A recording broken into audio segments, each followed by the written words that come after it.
था last period we have to start it structure of atom and nuclear. तो उसका एक आर्टिकल बाकी था, de Broglie's explanation.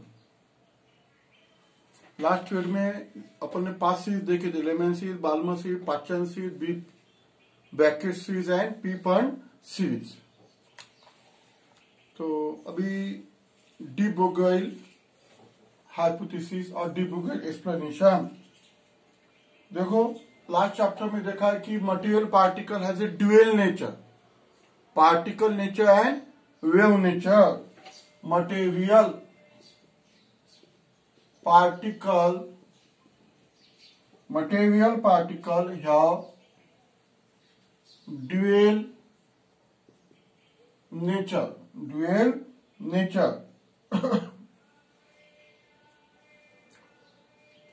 that is wave nature and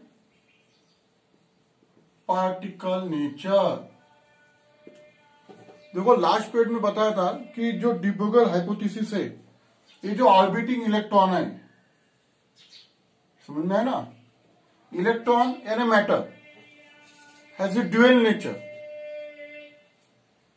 तो इसको इलेक्ट्रॉन को अपन पार्टिकल भी बोल सकते हैं, वेव भी बोल सकते हैं। जैसे स्टैंडिंग वेव, स्टैंडिंग वेव मालूम है ना, स्टेशनरी वेव के चैप्टर में पढ़ा था वेव मोशन के।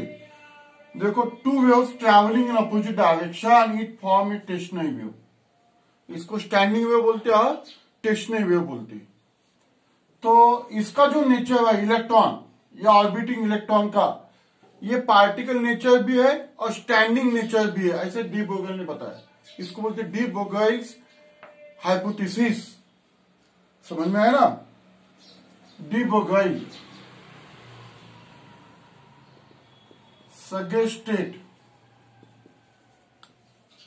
that orbiting electron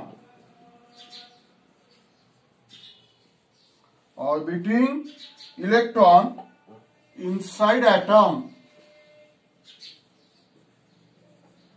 have dual nature,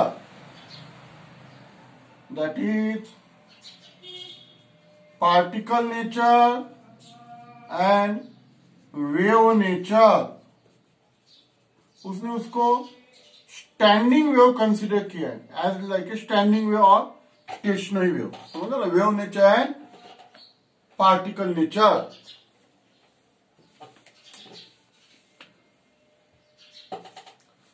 length of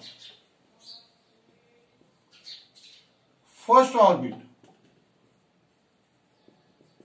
is equal to, उसने क्या किया कि जैसे ऑर्बिटिंग इलेक्ट्रॉन है, जैसे ये इलेक्ट्रॉन रिवॉल्व हो रहा है, ऐसे ये ऑर्बिटिंग इलेक्ट्रॉन है, इसको पार्टिकल भी कंसीडर करना और वेव भी कंसीडर करना, यानी ये ऐसी वेव कंसीडर करते जाना, यानी ये स्टैंडिंग वेव बन गई है। समझो ऐसी स्टैंडिंग वेव, समझ में आया ना, ये स्टैंडिंग वेव बन गई ऐसी। Two equal and opposite wave travelling in opposite direction known as standing wave और स्टेशनरी वेव। तो ये जो डी बोगल है, इसने क्या कंसीडर किया है कि इलेक्ट्रॉन का नेचर, इलेक्ट्रॉन ये पार्टिकल भी बोल सकते तुम, और इलेक्ट्रॉन को वेव नेचर यानी स्टैंडिंग वेव भी बोल सकते हैं ऐसे। तो अभी लेंथ ऑफ फर्स्ट ऑर्बिट, उसने ऐसा बोला कि लेंथ ऑफ फर्स्ट ऑर्बिट, जो फर्स्ट ऑर्बिट है, ये पहला ऑर्बिट है, ये दूसरा ऑर्बिट है, ये तीसरा ऑर्बिट है। तो पहले ऑर्बिट की जो लेंथ है, पहले ऑर्बिट में एक ही स्टैंडिंग वेव फॉर्म हो जाएंगी, एक ही, समझो ऐसी। तो एक वेव यानी एक लैम्बडा वेव था, समझ में है ना। तो फर्स्ट लैम्बडा वन, ये length of first orbit. Length of second orbit,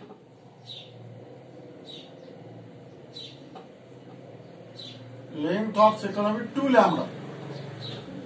second number का ऑर्बिट में 2 स्टेशनरी वेव फॉर्म हो जाएंगे, 2 स्टैंडिंग वेव फॉर्म हो जाएंगे, यानी 2 लैम्बडा, यानी ऐसे 2 वेव फॉर्म हो जाएंगी, एक और 2। length of third orbit 3 lambda, length of fourth orbit is equal to 4 lambda. Lambda क्या है? Wavelength, wavelength of wave. Lambda क्या है? Wavelength of wave. असं त्याचं सगेशन आहे। ते जे ऑर्बिटिंग इलेक्ट्रॉन रहते वो स्टेशनरी वेव जैसे रहते, घूमते हो ऑर्बिटिंग इलेक्ट्रॉन, वेव नेचर है उसको। तो उसने ऐसा दिया है कि पहले ऑर्बिट में उसकी वेवलेंथ 1 लैम्बडा रहेंगी, दूसरे ऑर्बिट में 2 लैम्बडा, तीसरे ऑर्बिट में 3rd लैम्बडा, चौथे ऑर्बिट में 4th लैम्बडा, यानी 4 स्टेशनरी वेव फॉर्म हो जाएंगे चौथे ऑर्बिट में। तो देखो अभी मैं जो डायग्राम निकालता ये चौथे ऑर्बिट की डायग्राम निकालता, ठीक है ना। जो मैं डायग्राम निकाला ये चौथे ऑर्बिट की डायग्राम निकाला। ये देखो ये चौथा ऑर्बिट है, ये ऐसा, ये सेंटर है यानी न्यूक्लियस, ठीक है। यहां से यहां डिस्टेंस ये आर, रेडियस।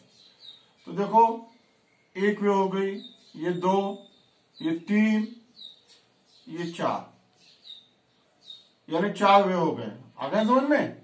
देखो यहां से यहां तक के 1, 2, 3, 4। अब स्टेशनरी वेव बनाना अपने को, ये स्टेशनरी वेव बना लिया मैंने। तो ऐसे इलेक्ट्रॉन घूमेंगे, ये यानी कितने इलेक्ट्रॉन्स हो गए? ये न्यूक्लियस है, ये न्यूक्लियस है। यानी रेडियस ऑफ द ऑर्बिट, ये 4th ऑर्बिट की डायग्राम है। 4th ऑर्बिट कितने लैम्बडा बन गए? 1 लैम्बडा, 2, 3 और 4 lambda. Therefore length of nth orbit, अभी nth ऑर्बिट के लिए निकालेंगे। देयरफॉर लेंथ, लेंथ यानी क्या? Circumference 2 pi r1 is equal to n lambda. तो लैम्बडा यानी wavelength of nth orbit, lambda यानी wavelength of nth orbit, n is equal to 1, 2, 3, 4। तो ये हो गए length of nth orbit 2 pi r1 is equal to n lambda 1। Therefore lambda 1 is equal to n upon 2 pi r1। ये अपन wavelength निकाल लिया। समझे equation 1? समझे इक्वेशन 1? ये फिगर आ गया समझ में? ये 4 नंबर का ऑर्बिट की फिगर है। 4 स्टेशनरी वेव निकालना, 1, 2, 3 और ये 4। ये न्यूक्लियस है। लेंथ कैसे निकलते अपन? Length circumference is equal to, यानी length of orbit 2 pi r1 is equal to n lambda. जैसे पहला ऑर्बिट के लिए 1 लैम्बडा, दूसरा ऑर्बिट के लिए 2 लैम्बडा, तीसरा ऑर्बिट के लिए 3 लैम्बडा, चौथा ऑर्बिट के लिए 4 लैम्बडा, तो n नंबर का ऑर्बिट के लिए n लैम्बडा। तो ये हो गया लैम्बडा 1। अब तुमको मालूम है ये फार्मूला कौन सा? De Broglie wavelength, de Broglie wavelength is given by, क्या है डी ब्रोगली वेवलेंथ का formula? Lambda n is equal to h upon p, h upon p। pn यानी मोमेंटम, h क्या है? प्लैंक कांस्टेंट, ये प्लैंक कांस्टेंट है। pn क्या है? Momentum, linear momentum, momentum. Lambda is equal to h upon p, ये formula देखा है तुमने इसके अंदर। अब ये जो है, ये जो फॉर्मूला है, ठीक है, एक नंबर को कौन सा फॉर्मूला आता है? 2 pi r1 is equal to n lambda. तो lambda n is equal to 2 pi r1 upon n, ठीक है। ये इक्वेशन 1 था अपना। तो ये जो इक्वेशन 1 है,